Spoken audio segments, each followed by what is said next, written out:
नमस्कार सभी पत्रकार बंधु साथियों का स्वागत आज की प्रेस कॉन्फ्रेंस में। आज भारतीय जनता पार्टी का जिस तरह से पहले 5 साल का कार्यकाल और फिर गठबंधन में 4.5 साल का कार्यकाल पूरा हुआ और इस कार्यकाल के दौरान हरियाणा की जनता ने जो देखा, भ्रष्टाचार से भरपूर ये सरकार रही। कर्मचारियों का शोषण, व्यापारियों का शोषण, किसानों पर अत्याचार, महिलाओं पर अत्याचार, बेरोजगारी चरम सीमा पे, हरियाणा के अंदर गुंडा राज स्थापित किया। इसके बाद ये सरकार जब पूरी तरह से विफल नजर आ रही थी और जनता भारतीय जनता पार्टी से पूरी तरह से अपना मुंह मोड़ रही है, लोकसभा चुनाव सामने खड़ा है और भारतीय जनता पार्टी 400 पार का नारा दे रही है, लेकिन जनता ने धीरे धीरे ये स्पष्ट कर दिया कि भारतीय जनता पार्टी अब किसी भी रूप में हमें पसंद नहीं है और कोई भी मतदाता भारतीय जनता पार्टी के पक्ष में वोट नहीं करना चाहता। उदाहरण के तौर पे महेंद्रगढ़ में आपने एक रैली में देखा होगा, 400 पार का नारा देने वाली पार्टी 400 कुर्सियां नहीं भर पाई, 400 लोग नहीं जुटा पाई अपनी इस रैली के अंदर। अभी प्रधानमंत्री की मजबूरी बनी कि उनको खाली कुर्सियों को भाषण देना पड़ा। गुड़गांव के अंदर प्रधानमंत्री अब हरियाणा में दूसरी बार आए थे चुनाव से पहले और फिर से कुर्सियां जो खाली हैं उनको भाषण देना प्रधानमंत्री जी को पड़ा। तो जनता का ये रुख देख के, जनता की ये नाराजगी देख के अब भारतीय जनता पार्टी ने हरियाणा की राजनीति में फेरबदल किया। हरियाणा की राजनीति में कल जो उलटफेर हुआ है वो भारतीय जनता पार्टी की एक साजिश है। भारतीय जनता पार्टी अपनी नाकामी को छुपा के, उस पे टेप लगा के आगे 6 महीने तक फिर से जनता को लूटने का रास्ता खोल रही है, जो कि सरासर गलत है। जब आपने अपने मुख्यमंत्री को हटाया है तो किस नाकामी के चलते हटाया है? हरियाणा में जो आज है सुविधाएं, हरियाणा पे आज जो संकट है, हरियाणा में जो आज व्यवस्थाओं का खराब व्यवस्थाएं हुई हैं, उसकी जिम्मेदारी भी तय होनी चाहिए थी। आज मुख्यमंत्री जी को हरियाणा की जनता से माफी भी मांगनी चाहिए थी, लेकिन ये जिम्मेदारी तय नहीं की गई और सिलसिलेवार तरीके से साजिश के रूप में सरकार को गिराया गया और जातीय ध्रुवीकरण करने के लिए एक नया ड्रामा रचा गया है।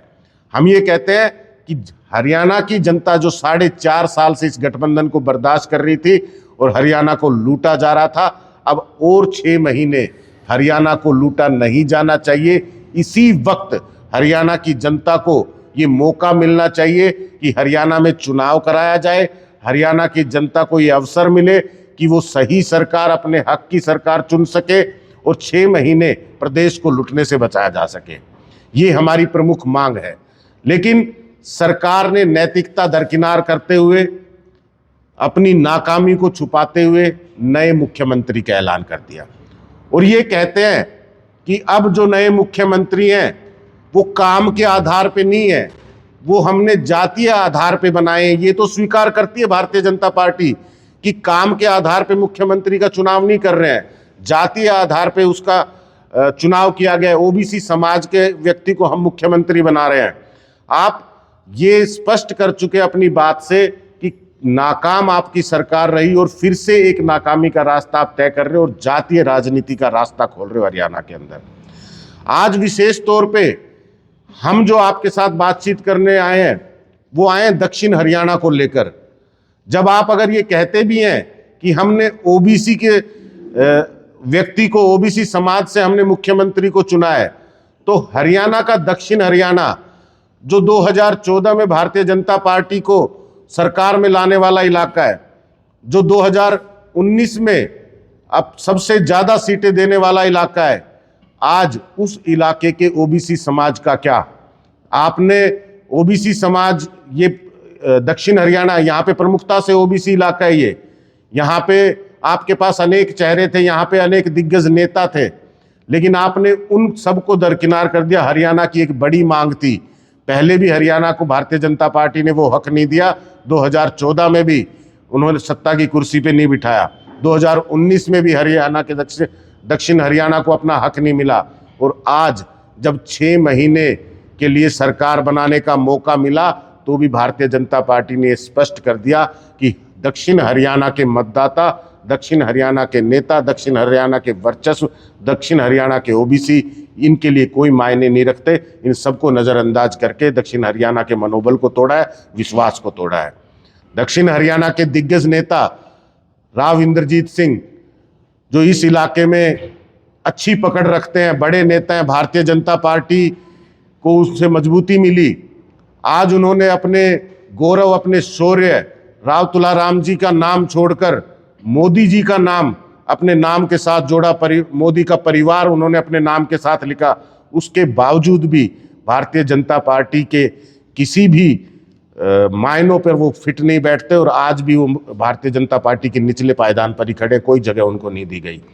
कृष्णपाल गुर्जर केंद्र में मंत्री रहे, आज सांसद हैं, वो भी दक्षिण हरियाणा से भारतीय जनता पार्टी को मजबूत करते हैं। उनको भी मौका दिया जा सकता था, लेकिन उनको भी कहीं किसी तरह की दावेदारी में भी शामिल नहीं किया गया। साथ ही आज ये भी स्पष्ट कर दिया भारतीय जनता पार्टी ने, विशेष तौर पे जब महेंद्रगढ़ की बात करते हैं, तो 2 बार के प्रदेश अध्यक्ष रहे रामविलास शर्मा जी, जिनकी अध्यक्षता में 2014 में सरकार बनी थी, आज भारतीय जनता पार्टी की सूची में उनको पूरी तरह से रिटायर कर दिया है। उनको किसी भी तरह की किसी भी पद के लिए किसी भी दावेदारी में उनका कहीं नाम नहीं लिया जाता। तो ये साफ कर दिया कि अब रामविलास शर्मा जी की राजनीति भी भारतीय जनता पार्टी को पसंद नहीं है। लेकिन दक्षिण हरियाणा का जो वजूद है, जो वर्चस्व है, उसको बचाने के लिए और यहाँ के मतदाताओं के साथ जो अविश्वास किया है, जो शोषण किया है, जो नज़रअंदाज किया है, इसकी लड़ाई लड़ी जाएगी। अगर ये नेता दक्षिण हरियाणा के बारे में सोचते हैं, जो आज भारतीय जनता पार्टी के साथ हैं, तो इनको आज मतदाताओं के लिए खड़ा होना चाहिए, दक्षिण हरियाणा के हक की लड़ाई लड़नी चाहिए। हम ये वादा करते हैं कि दक्षिण हरियाणा के एक एक घर में जाके दक्षिण हरियाणा के साथ किए पक्षपात और इसकी नज़रअंदाजी के लिए सरकार का चेहरा साफ करेंगे, सरकार का असली चेहरा लोगों के सामने लाएंगे और मिलकर पूरा दक्षिण हरियाणा इस बार, चाहे वो लोकसभा का चुनाव हो, चाहे विधानसभा का चुनाव हो, भारतीय जनता पार्टी का सुपड़ा साफ करने का काम करेगा। आपके कोई सवाल?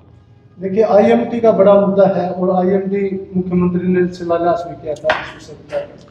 देखिए, कोई भी परियोजनाएं भारतीय जनता पार्टी के कार्यकाल में, जितनी भी परियोजनाएं दक्षिण हरियाणा को, हमारे इलाके को मिली, एक भी परियोजना पूरी नहीं है। चाहे वो आईएमटी की बात करो, चाहे लॉजिस्टिक हब की बात करो, चाहे आप मेडिकल कॉलेज की बात करो, सारी की सारी परियोजनाएं अधूरी पड़ी हैं।